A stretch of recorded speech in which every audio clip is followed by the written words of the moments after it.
Hey y'all, welcome back to Doriansdiyaudio. Merry Christmas and Happy New Year's. We're back from the break, all right? So we got a couple things that I got the ball rolling on and been wanting to work on.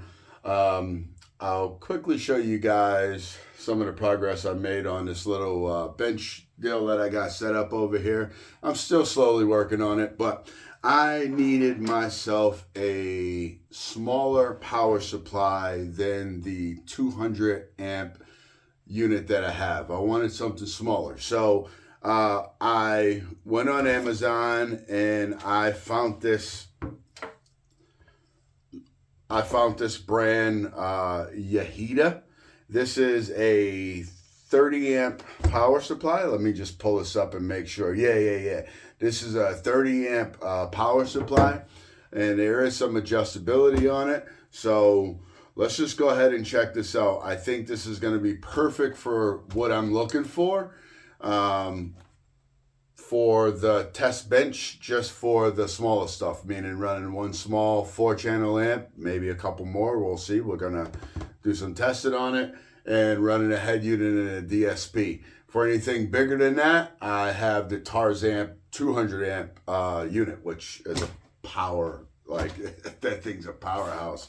So anyway, let's go ahead and open it up, and as usual, I'll let you guys see it before I get a chance to, all right? So this is the box here. All right, I'm not sure, what was this? Instruction manual. Love instruction manuals. Barely read them. No, I actually do at certain times. So, power supply. So this is a cord that's just like any of the old computer cords. All right, that works there.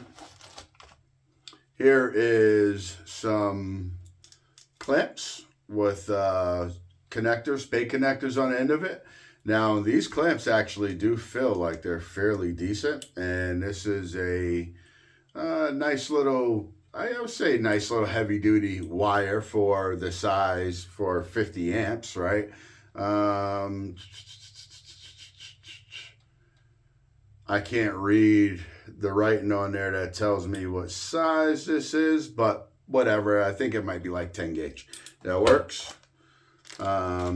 Here is some spinning nuts, and I can see exactly where those go. Some thumb wheels. All right. And then we have a couple. This is for us being able to make our own connections if you want. This isn't the style lugs that I like to use, but they are usable. And they come with 2 of those, and then 2 nuts for, I'm guessing, the same place as these thumb wheels would go if you were using it that way. Nothing else there. All right. There's nothing else in the box. Here is the old power supply. Let's check her out. So, top side, there's a fan. Bottom side, there's some venting, and then there's also 4 pads so that it can sit on a table and have some airflow underneath it. In the front here, you have your power on and off, and then that's where the plug goes in. And what I was talking about with these thumb wheels, they just go in here. I'm just going to put one thumb wheel there, and then or we can put the screw in, vice versa. We could use either one we decide to use. So positive, negative, and then this side has nothing, and then on this side here, this is where you would make the switch, whether you were running 110 volts, 110 volts, or 220 volts. So right now, this is set, it says 115, which is the average of 110 to 120. That's why they say it that way. It's set to 115, so we're good to go. That's all it there. So I am going to bust out one of the old amplifiers that we've seen here in the past. and I am going to get that set up. And when we get back, I'll go over what I did there. So give me a couple minutes and we'll be back, y'all. All right, y'all. Welcome back.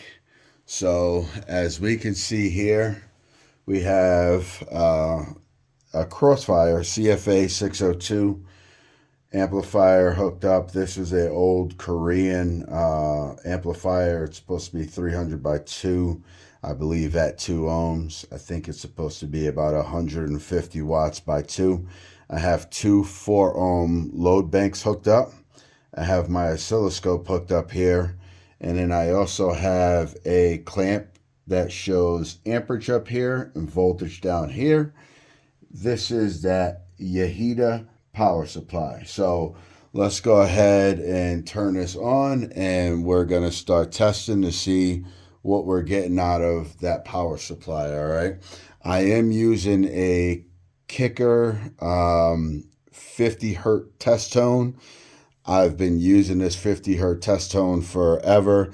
This is 0 dB, so flat. All right, so let's just go ahead and let's start testing it. We'll get this set up before we actually really pay attention. Even though you can keep an eye over there, I'm going to have to dial the oscilloscope in as we're going up in range here. So without further ado, let's go ahead and kick on the power supply.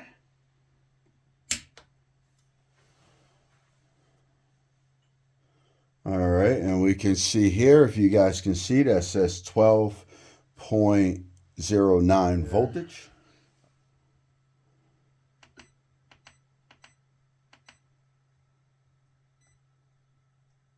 Ooh, ooh, ooh, ooh, ooh, ooh.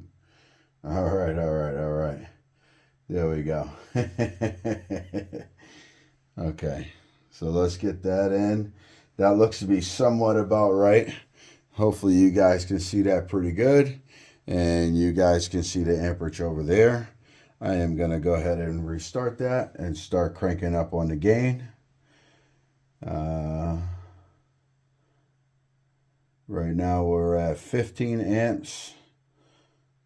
Drop down to 11.99 volts.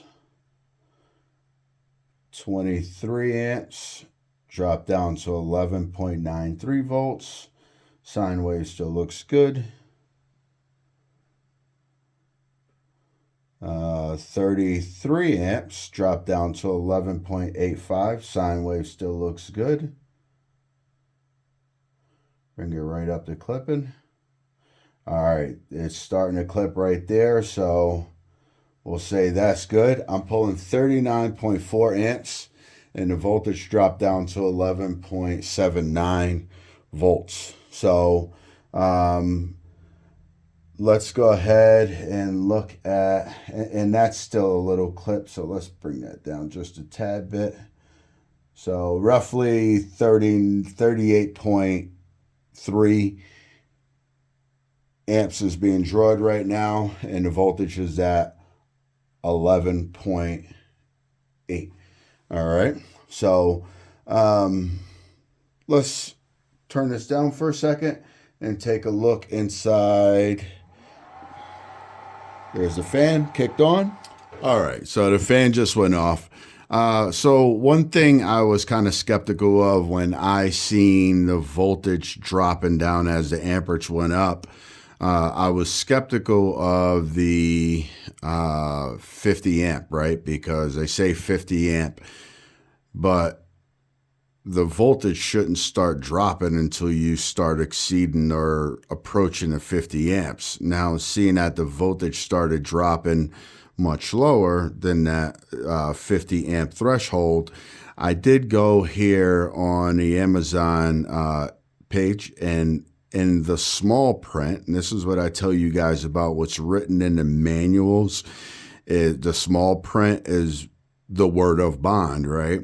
So in here, it says that this is a 35 amp, 440 watt unit, and the peak current is 50 amps, 600 watts. So even though the description here, let me get that up there for you. Even though the description here says that it's a 50 amp, they left out peak 50 amp. And that's the same thing with cheap car audio, right? You know, Boss and these other guys, they like to throw out their peak power, not their RMS power, correct? So when we scroll back down here and we look into that fine print, you'll see that it says 35 amps, 420 watts, and a peak current of 50 amps. So it does its rated power. It does actually a little better than its rated power. So is it a good power supply? I mean, it seems pretty nice. It definitely seems like a pretty nice unit. I was hoping, and I thought somewhere here, I thought it said that it was adjustable voltage.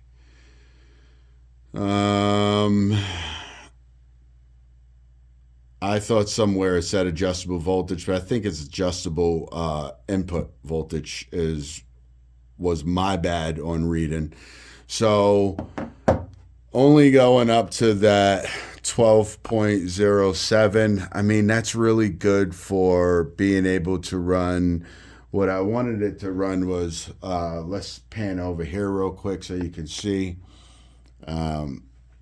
I really wanted it to just run the head unit and the DSP and then maybe a smaller 4-channel amplifier.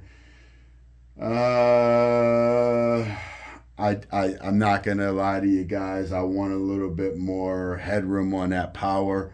40 amps I don't think is good enough for me. But we'll see. Maybe I might swap it out for something different, or maybe I might just run with it. Because as of right now, when I go through the fine print, you can see that it reads what it's supposed to. So anyway, I hope you guys really enjoyed that. Please like, comment, subscribe, and share. And keep an eye out for anything else we got coming up. Until next time, y'all. Peace.